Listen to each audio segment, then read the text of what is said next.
Hi everyone, welcome back to An African Eye. I am Ash Appleton. Today I'm going to talk you through 5 common interior decorating mistakes and what you can do to fix them.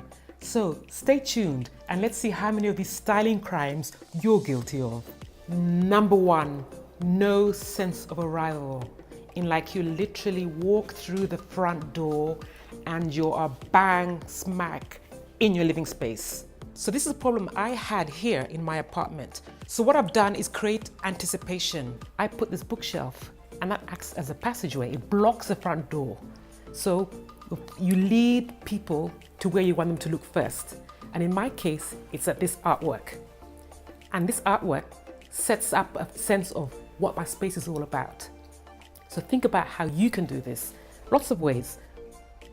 Movable shelving, plants, screens, bit of fabric, loads and loads of ways, and they don't have to cost a fortune. Number 2, no personality.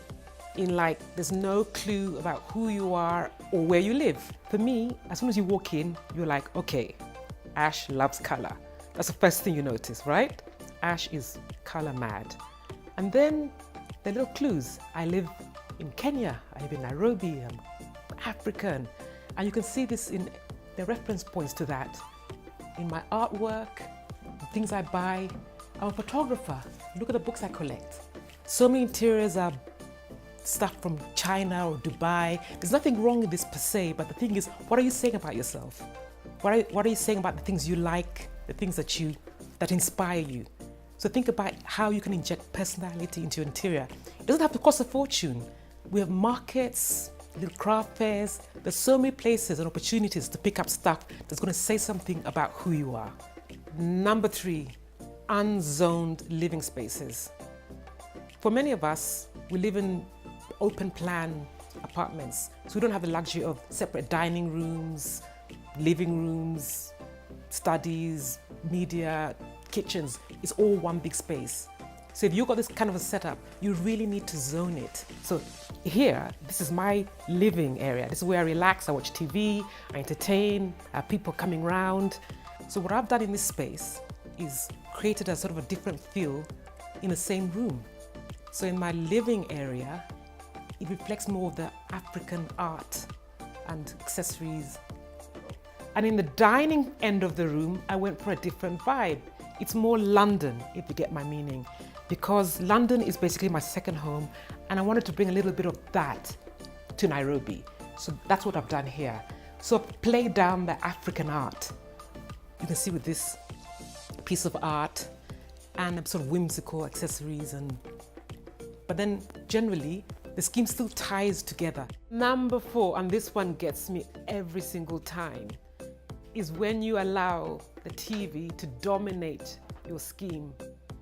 This doesn't work and it shouldn't work unless you have a dedicated media room. Most of us live in one big sort of open plan space. So you've got to minimize the TV. What do? Put it against the side of a wall like I've done here.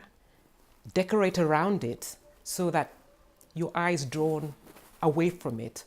You can even paint the wall behind the TV a darker color, and that way it recedes into the background. Avoid the television dominating your decorating scheme. When I moved into this apartment, the wiring for the TV was against this main wall. So that meant that's the first thing you'd have seen. So what I did, I rewired to make sure that the television was against the side wall. So what dominates when you walk in is this cabinet and this beautiful artwork there. And number 5, not hanging up art correctly. So many people hang up art too high. You need to hang it up at eye level, gallery level, so that you're seeing it directly. You're not having to crane your neck to look at it. That's the biggest mistake people make, hanging up art too high. Another mistake is having one piece of art, usually not that big, on a huge wall. So it's sort of hanging lonely, floating on this wall. So if that's your issue, you either have a huge piece for maximum impact. And by the way, big pieces of art work really well in small interiors. They make them bigger.